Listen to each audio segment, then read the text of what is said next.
Yes. Okay. So on Friday, that would be let me double check. That would have been Friday the 26th of February.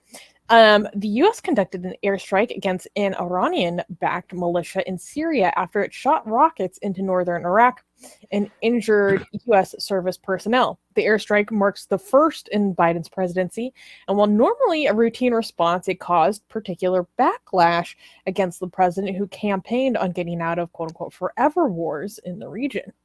Many felt like Biden was more concerned with bombing people in the Middle East than he was with passing his $1.9 trillion stimulus package, which was being debated by Congress at the time. The targeting of an Iranian-backed militia likely didn't help efforts to start informal talks with Iran on Sunday in an effort to reignite the Iran nuclear deal.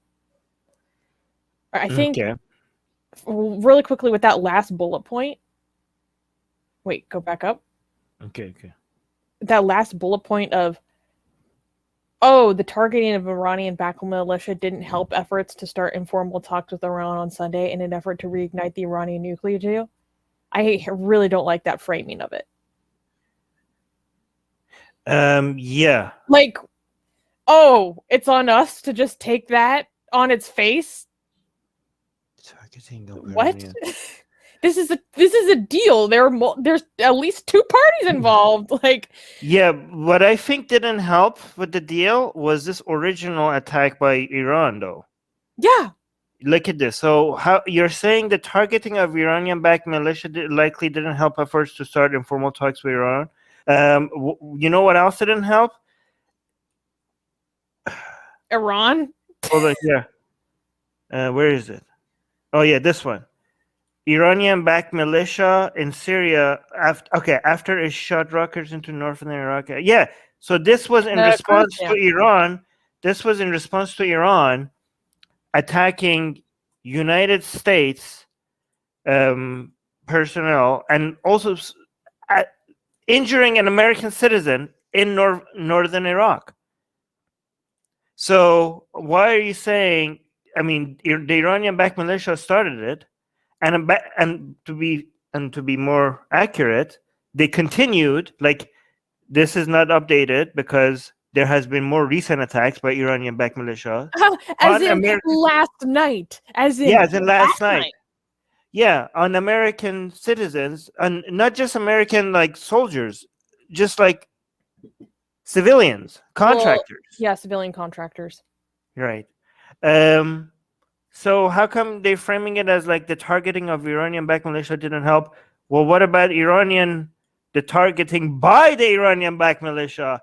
Did that also not help? Yeah. That's why I have such a problem with that framing of it.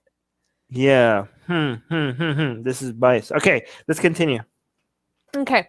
Striking back against militias. The U.S. military conducted an airstrike on an Iranian-backed militia in Syria. Okay, so this is what we said earlier. On Friday, marking it as the first such airstrike under President Joe Biden's term.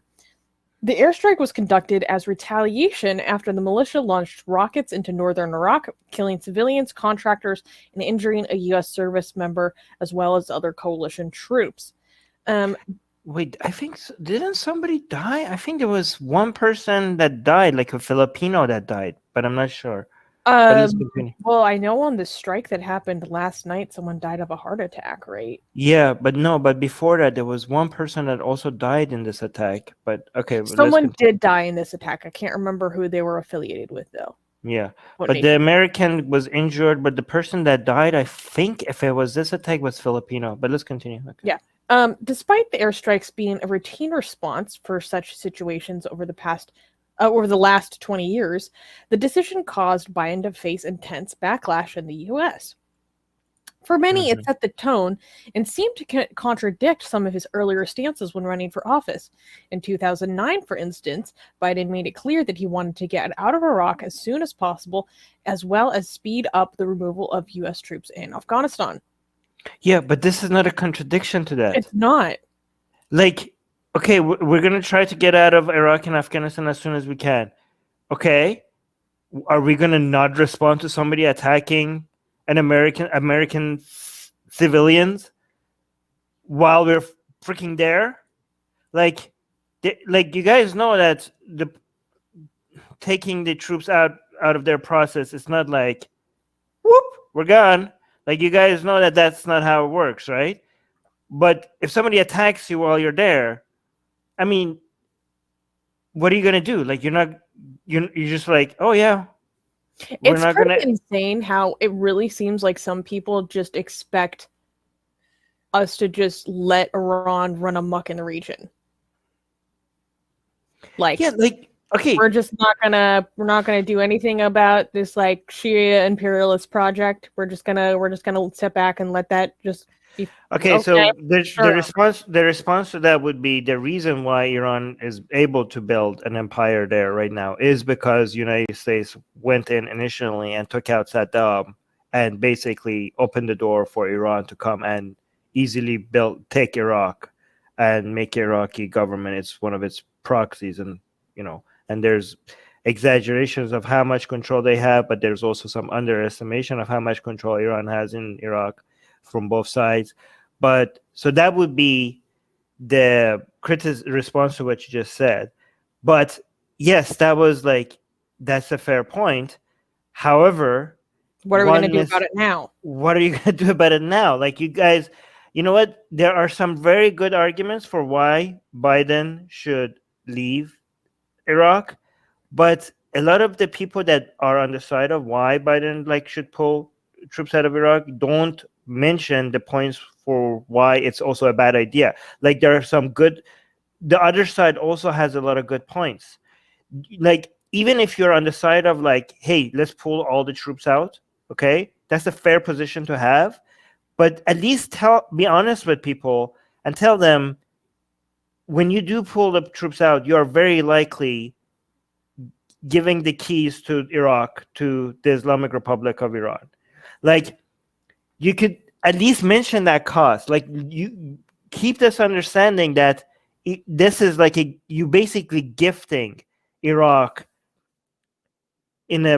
you're gift wrapping it and giving it to Iran if you leave. Okay, you could say okay, you know what? I think it's inaccurate to say that's not our problem. Who cares anyways? Let them do whatever they want. It's not our problem, which is a dumb take to have. But at least if you have that take, be honest with your audience and tell them that this is going to be if you pull out of there, it's going to be Shia dominance. You're basically making Iran, the Islamic Republic of Iran, become the dominant force in the Middle East.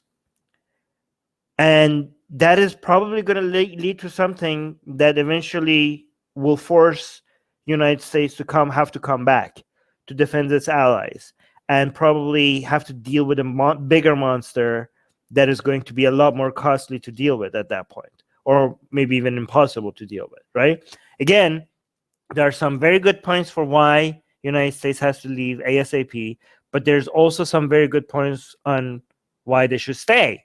Maybe in a different format, like maybe some with better policies while they're there, okay?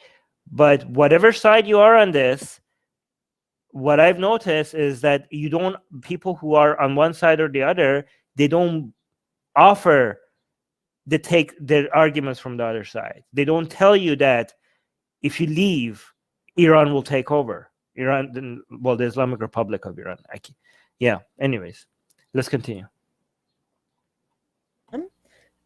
Where was it? Okay, so however, such airstrikes are often blamed for further entrenching the U.S. in the region.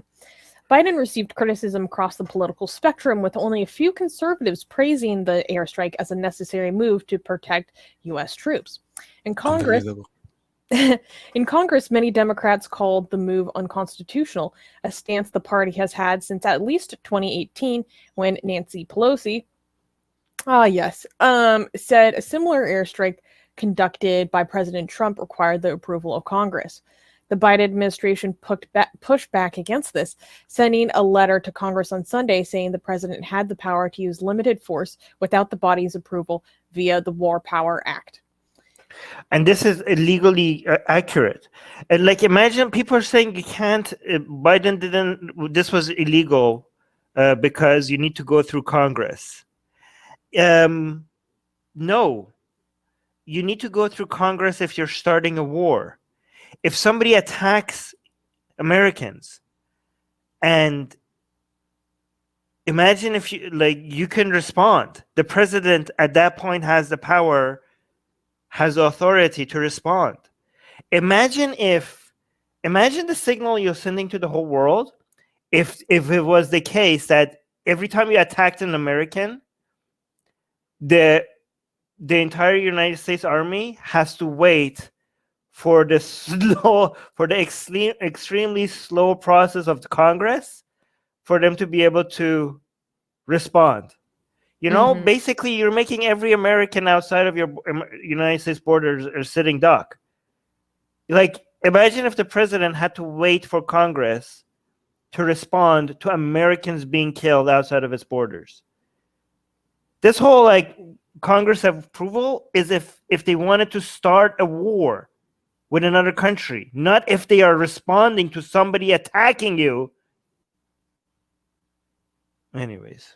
Hey guys, if you're a fan of blasphemy and sexy Kali, like me, then that means that you probably want more blasphemous art. Well, I have good news for you. If you subscribe to our newsletter, link in the description below, then you get a free booklet of some of the tastiest blasphemous art available today. So, if you want some of this delicious blasphemy, and we're so generous that we update it for you guys weekly for free, all you have to do is sign up for our newsletter below. You can also go to blasphemousart.com/ebook. That's blasphemousart.com/ebook.